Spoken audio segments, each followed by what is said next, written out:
Will everyone please join me in Gassho as I read the words of our founder, Master Shinran Shonin. When we say Namu Amida Butsu, the countless Buddhas throughout the 10 quarters, surrounding us 100-fold, 1,000-fold, rejoice in and protect us. Namu Amida Butsu. Namu Amida Butsu. Namu Amida Butsu. Namandaps, namandaps, namandaps. Good morning, everyone. And I would like to welcome you all here for our annual Memorial Day service, where we take this time to honor our past members who made the ultimate sacrifice during the armed conflicts of this country.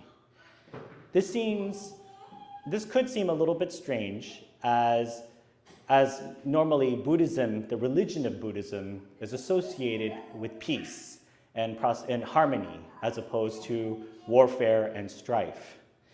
That being said, we fully acknowledge that in this world, sometimes conflicts and wars have happened and sadly are happening right now. This is a reality, I think, that while of course we wish it were never a reality, is still very much a reality of this world. Currently, we are experiencing conflict in this world with our friends in Europe, with the war between Russia and Ukraine, and of course the conflict that is going on in the Middle East between Israel and Palestine. And of course, many other conflicts, armed conflicts, that are happening around the world as well. With all of this in mind, it is important for us to remember that yes, ultimately our religion of Buddhism does teach a message of peace, a message of harmony, and a message of caring for one another, and of course, the message of interdependence. But this is to say that Buddhism, especially I think Jodo Shinchu Buddhism, where Amida Buddha's wisdom and compassion reaches all sentient beings, also touches and is for the soldiers as well. The soldiers of armed conflict rose because they wanted to serve their country. In today's particular memorial for our temple, we honor the fallen soldiers, particularly that of the Second World War, which was supposed to be, which was a very, very divided conflict, especially amongst the history of this temple. As you all know, during World War II, December 7th, 1941, the Japanese launched a surprise attack, in Hawaii, which was not even a state yet at the time, to try to cripple the American fleet from interfering in their operations in East Asia. This did not go as the Japanese had planned, and eventually the Japanese empire had lost the war. But as a result of Japan's actions during World War II, over 120,000 Japanese Americans and Japanese alike here in the United States, mostly along the west coast of the Pacific, were forcibly taken from their homes and jailed in prison camps around the country. Recently, there have been pilgrimages that that visited these historic sites. Yet despite this miscarriage of justice in our country, many of these incarcerees took it upon themselves to answer the call of service and fought against the Axis powers during World War II. Many of them also perished in battle, particularly the soldiers of the 442nd and the 100th Battalion of the United States of America.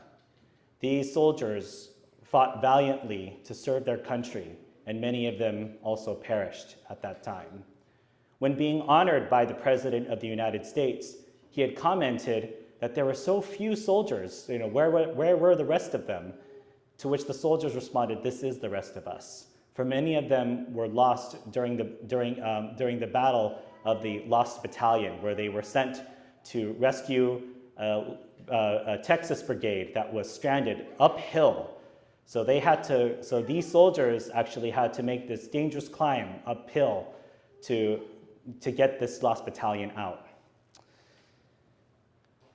Many of my family members personally had also served during World War II, both in the 442nd and in MIS, the special intelligence unit that the military utilized to translate the Japanese message. But as I am also conflicted as well, I do have family members who also fought for the side of Japan. One of the most meaningful moments for myself was visiting my great uncle's grave in Kumamoto. And he died during the Battle of Okinawa, for he was a Tokai pilot, more commonly known as a kamikaze pilot.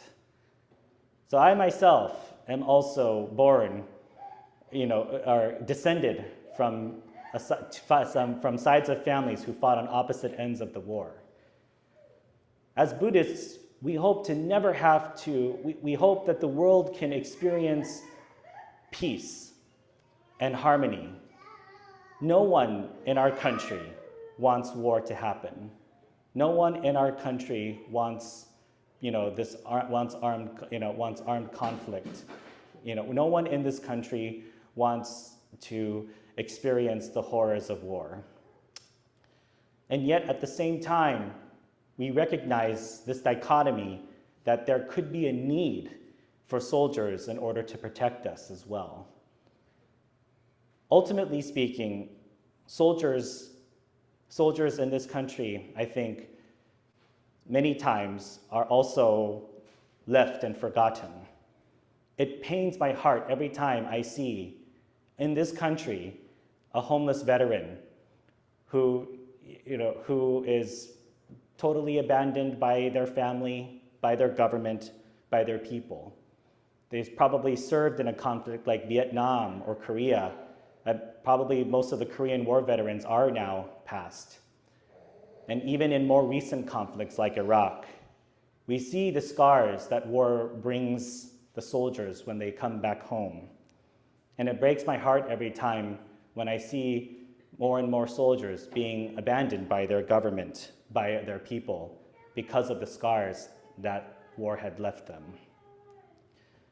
But what can we do as Buddhists and as ourselves? I think that the message of Namo Amida Butsu is very, very important. The message of Namo Amida Butsu means that we take refuge in the Buddha of infinite light and infinite life. But the reason for this is because this light and this wisdom stretches beyond all sentient beings, to everyone, including the soldiers. This means that the wisdom and compassion that we receive from the Buddha is also received by the soldiers of war, the soldiers of conflict. We, of course, sometimes take our lives for granted, take for granted that our homes will not be bombed or will not be destroyed by a missile, by a projectile. We take for granted sometimes that we can easily leave our homes and go to the grocery store and then come back and our home will still be there. Other people in other countries do not have such luxury right now. And it is important that we really think about the sacrifices that our past soldiers had made.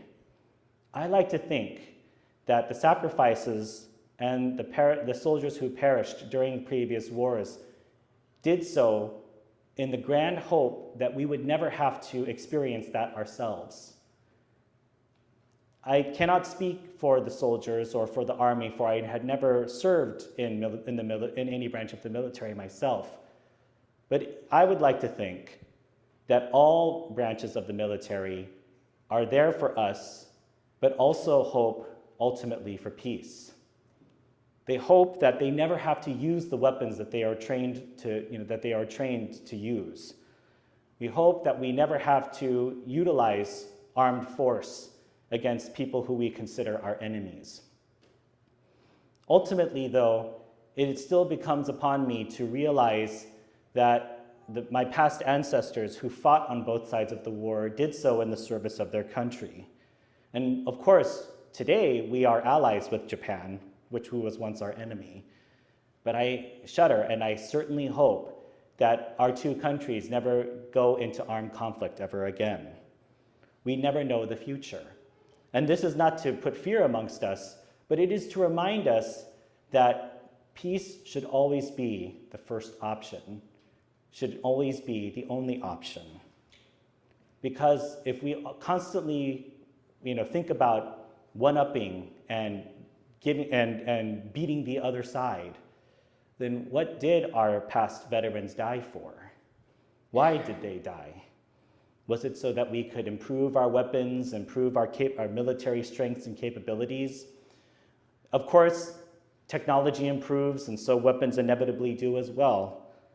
But I also like to think that in an interconnected way of thinking, our past veterans, our fallen veterans, had fought so with the hopes that we ourselves would never have to experience this. War is terrible. War is horrible. The Buddha always preached a message of peace. But at the same time, it would be wrong of us, even very irresponsible of us, to not remember with admiration and gratitude for the fallen soldiers who sacrificed themselves during the times of armed conflict. I can only hope that as we celebrate this Memorial Day, and for those of you who do go to the cemetery to put flowers on your family's graves, and even visit military graves as well, we'll do so with the thought of always hoping for hope, always hoping that we will never have to add more graves of fallen soldiers from the military.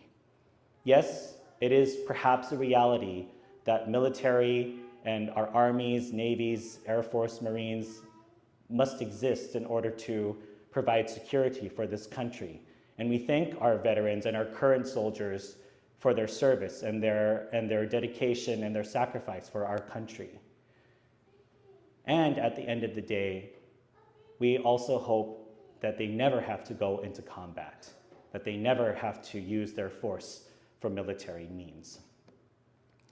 In closing, I would like to once again express my deep, heartfelt gratitude for all the soldiers who perished during the history of the armed conflicts of our country.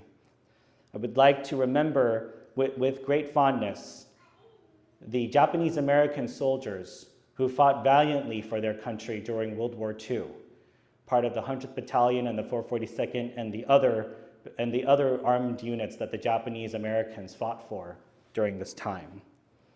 And when we think about this, it's not just that they were Japanese American. It was the fact that they were American and that they were fighting for a country that had wronged them. Because they realized that the United States of America is more than just the sum of their mistakes, but they also believed in what America stood for. Hopefully we can remember this as well as we continue to live our lives and as we see the armed conflicts that are happening around the globe. Can we not talk, when we talk of peace, can we not talk of peace with the utmost hope and belief that this could happen, that we will never have to utilize our forces and our weapons ever again? And I am certain that people who have served in the military believe this as well. Please join me in Gasho as I say once again the words of our founder, Master Shinran Shonin. When we say Namo Amida Butsu, the countless Buddhas throughout the 10 quarters surrounding us 100-fold, 1,000-fold, rejoice in and protect us. Namo Amida Butsu. Namo Amida Butsu. Namo Amida Butsu. Namandas, namandas, namandas.